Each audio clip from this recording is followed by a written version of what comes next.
नमस्कार और गंगा एजुकेशन में आपका पुनः स्वागत है। इस प्लेटफॉर्म पर आपको विधि क्षेत्र से संबंधित महत्वपूर्ण विषयों पर व्याख्यान, विधि से जुड़े हुए प्रतियोगी परीक्षाओं की तैयारी, महत्वपूर्ण कानूनी तथ्य तथा विधिक इतिहास से संबंधित सामग्री सरल और व्यवस्थित रूप में उपलब्ध होगी। नमस्ते दोस्तों, welcome back to Ganga education.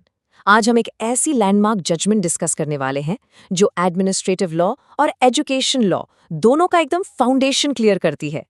इस केस का नाम है Maharashtra state board versus Paritosh Bhupesh Kumar Sheth, जो सुप्रीम कोर्ट ने 1984 में डिसाइड किया था। अगर आप जल्दी से इस टॉपिक को रिवाइज करना चाहते हैं तो ये एक्सप्लेनर आपके लिए परफेक्ट है। अब समझते हैं कि इस केस के रियल वर्ल्ड स्टेक्स क्या हैं। देखिए, सोचिए आपने बहुत मेहनत से एग्जाम्स दिए, रिजल्ट आया और आप फेल हो गए या मार्क्स एक्सपेक्टेशन से बहुत कम आए। एज अ स्टूडेंट आप नेचुरली डिमांड करेंगे ना कि मेरी आंसर बुक दिखाओ और उसको रीएवैल्यूएट करो। पर बड़ा सवाल ये है, क्या आपके पास ये डिमांड करने का कोई फंडामेंटल या लीगल राइट है? एग्जाम के लिए ये केस बहुत इंपॉर्टेंट है, चाहे आप LLB कर रहे हो, जुडिशरी की प्रेपरेशन कर रहे हो या क्लैट PG टारगेट कर रहे हो। सो ध्यान से सुनिएगा। तो चलिए, इस एक्सप्लेनर में हम फटाफट कवर करेंगे facts of the case, core legal issues, court के सामने क्या आर्ग्यूमेंट्स थे और सुप्रीम कोर्ट की रीजनिंग और फाइनल जजमेंट क्या थी। और हाँ, एंड में हम एग्जाम इम्पैक्ट और कुछ MCQs भी देखेंगे ताकि आपकी पूरी तैयारी हो जाए। Let's start. Part 1. Facts of the case. The battle for re-evaluation. तो सबसे पहले फैक्ट्स देखते हैं। आखिर ये डिस्प्यूट स्टूडेंट्स और स्टेट बोर्ड के बीच शुरू कहाँ से हुआ? स्टोरी स्टार्ट होती है अक्टूबर 1977 में, जब महाराष्ट्र बोर्ड ने अपने नए रेगुलेशंस के अंडर पब्लिक एग्जाम्स कंडक्ट किए। जब रिजल्ट्स आए तो नेचुरली कुछ स्टूडेंट्स अपने मार्क्स से डिसअपॉइंट हो गए। उन्होंने बोर्ड से स्ट्रांगली डिमांड की कि उन्हें उनकी आंसर पेपर्स इंस्पेक्ट करने दी जाएं और रीवैल्यूएशन किया जाए। जब बोर्ड ने फ्लैट आउट मना कर दिया तो स्टूडेंट्स बॉम्बे हाईकोर्ट चले गए।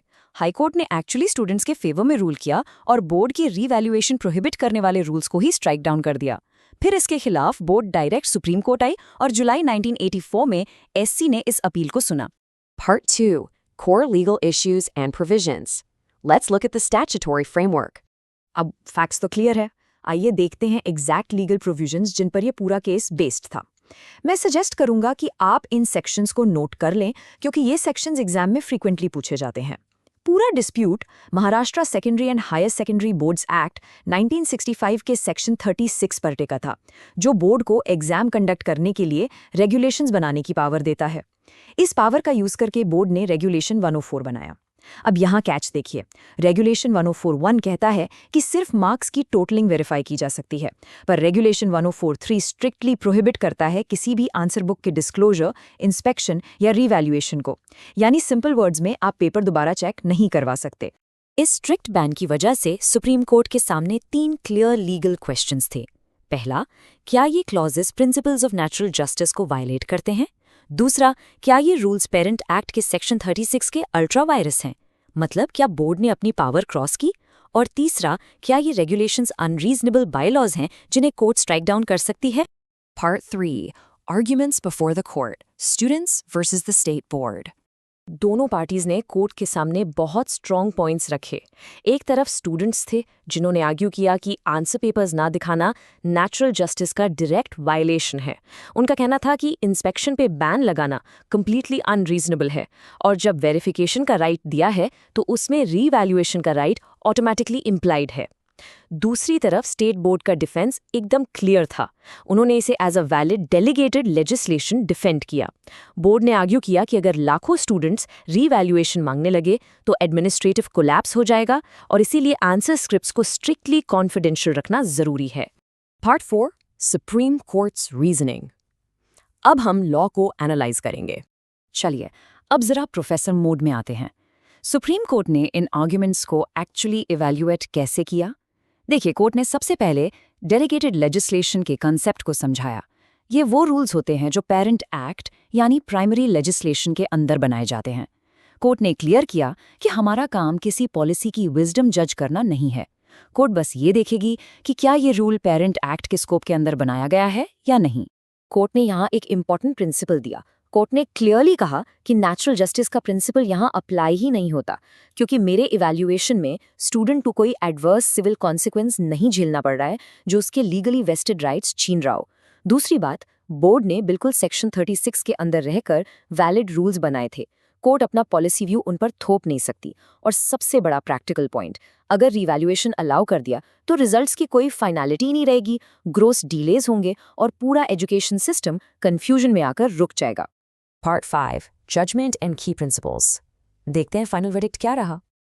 इन सब लॉजिकल स्टेप्स को कंसिडर करने के बाद सुप्रीम कोर्ट का फाइनल डिसीजन था बोर्ड की अपील को अलाउ करना। बॉम्बे हाई कोर्ट का डिसीजन ओवरटर्न कर दिया गया। सुप्रीम कोर्ट ने होल्ड किया कि रेगुलेशन 1403 जो रीवैल्यूएशन को प्रोहिबिट करता है वो कंप्लीटली कॉन्स्टिट्यूशनल और लीगली वैलिड है। ये कॉन्सेप्ट याद रखना, क्योंकि एग्जाम में आपको एग्जैक्टली यही डॉक्ट्रिन्स कोट करने हैं। पहला डॉक्ट्रिन, नेचुरल जस्टिस को अब्सर्ड लेंथ तक स्ट्रेच नहीं किया जा सकता जहां स्टूडेंट ही इवैल्यूएशन में पार्ट लेने लगे। दूसरा डॉक्ट्रिन, स्टैट्यूट के अंदर बनी रेगुलेशंस की पावर सबऑर्डिनेट लेजिस्लेशन जैसी होती है, वो सिर्फ आम बायलॉज नहीं होते जिन्हें इजीली स्ट्राइक डाउन कर दिया जाए। और तीसरा, कोर्ट्स को इतनी प्योरली आइडियलिस्टिक अप्रोच नहीं रखनी चाहिए जो प्रैक्टिकल रियलिटी में एकेडमिक सिस्टम को ही अनवर्केबल बना दे। Part 6. Exam Impact and MCQs. Time to test your knowledge. अगर आपको ऐसी ही केस लॉ सिंप्लीफाइड चाहिए, सब्सक्राइब जरूर करें। अब जरा इस केस का एक बैलेंस्ड एनालिसिस देखते हैं जो मेंस के लिए काम आएगा। इस जजमेंट की सबसे बड़ी स्ट्रेंथ ये है कि ये एग्जाम रिजल्ट्स की फाइनलिटी को प्रोटेक्ट करता है और जुडिशियल रिव्यू की लिमिट सेट करता है। लेकिन क्रिटिसिज्म ये है दोस्तों कि अगर सच में मार्किंग एरर हो गया तो स्टूडेंट के पास कोई वैलिड लीगल रास्ता नहीं बचता। कोर्ट ने यहाँ प्योरली इंडिविजुअल ग्रीवियंस के ऊपर सिस्टम एफिशिएंसी को प्रायोरिटाइज किया है। Okay, let's quickly test what we've learned. MCQ 1. इस केस में सुप्रीम कोर्ट ने natural justice in exam evaluations के बारे में क्या होल्ड किया? A, B, C या D? ऑप्शंस ध्यान से पढ़िए और अपना आंसर सोचिए। And the correct answer is C। Court ने एक्सप्लिसिटली कहा था कि इवैल्यूएशन प्रोसेस में नेचुरल जस्टिस अप्लाई नहीं होता, क्योंकि कम मार्क्स आना लीगली एडवर्स सिविल कॉन्सिक्वेंस नहीं माना जाता। Moving on to MCQ 2.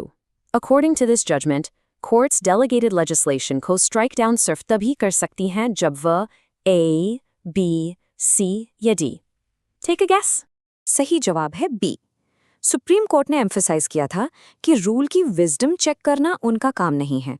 वो सिर्फ ये देखेंगे कि रूल्स पेरेंट एक्ट के स्कोप के बाहर यानी अल्ट्रा वायरस तो नहीं है। अब एक कॉन्सेप्ट क्वेश्चन आपके मेंस आंसर राइटिंग प्रैक्टिस के लिए। इस क्वेश्चन का स्क्रीनशॉट ले लीजिए और अपने वर्ड्स में लिखने की प्रैक्टिस कीजिए। इसमें आपको नेचुरल जस्टिस के प्रैक्टिकल बाउंड्रीज को एक्सप्लेन करना है, एग्जैक्टली जैसे इस केस में सुप्रीम कोर्ट ने किया। जाते जाते इस जजमेंट की एक बहुत ही पावरफुल और मेमोरेबल कोट सुन लीजिए। द कोर्ट सेड, रीजनेबिलिटी हवा में यानी वैक्यूम में टेस्ट नहीं होती, लाइफ की प्रैक्टिकल रियलिटीज को देखकर टेस्ट होती है। ये कोट इस बैलेंस को परफेक्टली कैप्चर करती है। आई रियली होप इस 5 मिनट की क्विक रिवीजन से आपके कॉन्सेप्ट्स एकदम क्रिस्टल क्लियर हो गए होंगे। ऐसे ही स्ट्रेट टू द पॉइंट और एग्जाम ओरिएंटेड लीगल कंटेंट के लिए लाइक, शेयर और ज्ञान एजुकेशन को सब्सक्राइब करें। यहाँ लॉ समझाया जाता है। मिलते हैं नेक्स्ट एक्सप्लेनर में। इस सत्र को देखने के लिए धन्यवाद। यदि यह व्याख्यान आपको उपयोगी लगा है तो कृपया लाइक, शेयर और गंगा एजुकेशन को सब्सक्राइब करें और आगे भी ऐसे महत्वपूर्ण विधि व्याख्यानों के लिए जुड़े रहें।